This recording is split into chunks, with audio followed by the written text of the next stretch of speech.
What's going on, everybody? This Afro Think Tank.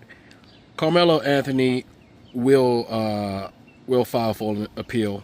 I know they charged him with 35 years, even though other white people in somewhat similar situations got much less time. But you know how it is in America for black people.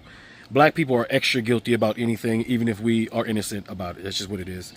But for sure, because of the gross nature of this case, because of the obvious, by all definitions, clear as day, institutionalized racism, all white, I mean, you just can't get no more obviously racist and biased than this. And it was out in the open for all to see. Nothing was hidden.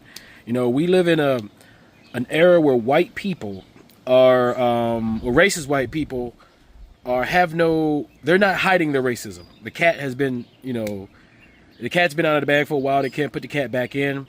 It's open season racism. No more hiding in the closet, because for them, hiding in the closet is not going to fix their situation.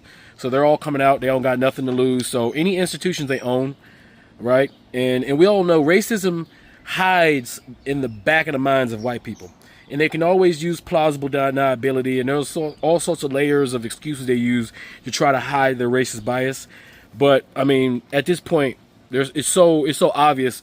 Even when they attempt to hide it, it's right there for us to see. It's on their faces, right? So we all knew and expected Carmelo to be charged with this, even though in any court anywhere around the world that's fair, he would have been acquitted. He wouldn't even been charged. But like I said, we're at war. This is war. War is not always a conventional war with two opposing groups on the battlefield. The battlefield is society. The battlefield is in the courts. The battlefield is in the halls of Congress. The battlefield is on the streets. The battlefield is economics. The battlefield is everywhere. There's no front lines. When you step out your front door every day, that's the front line. You are on the battlefield and you are fighting. Even if you don't know you're fighting, you are in fact fighting. So you can either participate and help move your people forward, or you can be complacent and just let fate, dictate what's going to happen to you and your people. But I do see the appeal. Hopefully the appeal happens quickly. Hopefully they will move the case out of Texas so he can actually have a fair trial, and he has decent lawyers who can actually get the job done, and a decent judge who's fair, who doesn't have a relationship with the deceased family members. I mean, it's just so much conflict of interest. I mean, this is gross, and it's happening in our face. And as you can see, the institutions of America is not strong enough to fight against white supremacy, because white supremacy is the institution of America. So we need to kill the institutions of America and replace it with something better, and that's just a fact. But until then, we're going to be fighting this war.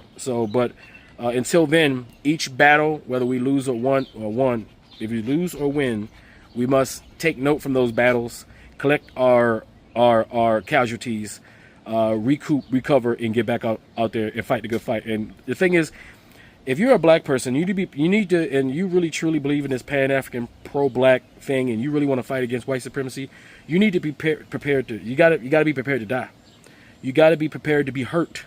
You got to be prepared to be injured. You got to be prepared to sacrifice yourself, because white people are prepared to sacrifice themselves for white supremacy. POCs are prepared to sacrifice themselves for white supremacy. Everybody's willing to sacrifice themselves to fight against us, who they are jealous of and are competing with, right? They think that white supremacy is the tool that they can use in order to get a leg up on us, right? And they're not going to be fair about it, right? They're not going to be human about it, right? So we're going to have to be more aggressive, and we have to be willing to take L. Even if you fall on a battlefield, that doesn't make you a loser, right? It doesn't make you a loser, and you have to be willing to fall on a battlefield and be okay with that, and be resolved that, more of us, before this battle is over, before this war is won, more of us will fall. We will lose more battles. But we are going to win the greater war, because right now we are winning the war. You can't see it because you're in the midst of it. But if you were to step out and see, just look at the world and everything that's happening, the geopolitics of the world, we are winning overwhelmingly, and it's inevitable that we win. But we can't become complacent, right? We need to take as many people to the finish line as possible, even though we know everybody's not going to make it. All right? Anyway, you guys tell me what you think in the comment section. It's Afro Think Tank. Learn something, teach something. I'm out. Carmelo Anthony has two very strong bases for appeal in the conviction yesterday, where he was sentenced to 35 years for murder, for first-degree murder. These are just the two right off the top of my head that come out. Now, a number of other bases for appeal would certainly need to be filed, but I think the first two are crucial. And I'd say the first one, a lot of the evidentiary rulings, if not all of them, are suspect as a result of this, all that went against the defense. And the first one is the fact that the prosecutor and the judge were friends with the father of the victim. That is documented. It was on the father's Facebook page, pictures of them all together at a social gathering, drinking together. That is a highly problematic series of events. I don't know how many times they were, but it is a major, major problem because it casts a pall over all evidentiary rulings. And when you're in an appellate case, you're trying the appellate judge or the trial judge. And the trial judge made an atrocious error by even being the judge in this case and letting the prosecutor try this case. There are all kinds of problems with it. It casts everything is in doubt as a result of that, down to the rulings, the jury instructions. Cases have been, many cases, as they should be, have been overturned on the basis of incorrect jury instructions or jury instructions that were not given. There are just myriad problems that exist with that. And the second major issue for appeal is the fact that the prosecutor systematically excluded all black jurors. There were no black jurors. That is a major problem. It is blatantly unconstitutional. It shows a systematic and systemic racial bias of the prosecutor, and the judge didn't do anything about it, which goes back to the first problem, that he was a biased judge, was a bump on a log, was a dumb fuck judge, and screwed the whole goddamn thing up. Shouldn't even be on the bench, is a substandard judge. There are all kinds of problems with it. He should be taken off, he shouldn't be on the bench. Corrupt judge. That's what I'd be arguing. Lots of support for that.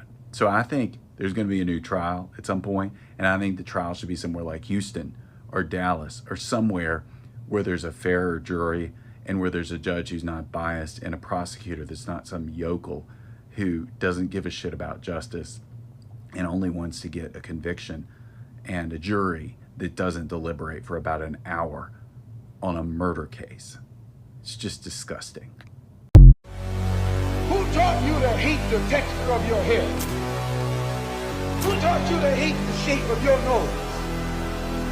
Who taught you to hate the color of your skin to such extent that you bleach? Who taught you to hate yourself from the top of your head to the soles of your feet?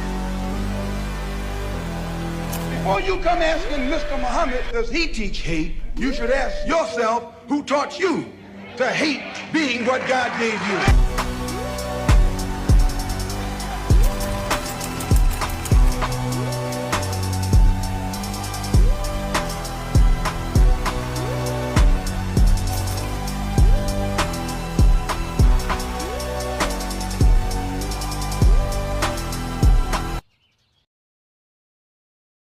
Free Sudan! Boycott diamonds and gold! Free Sudan! Boycott diamonds and gold!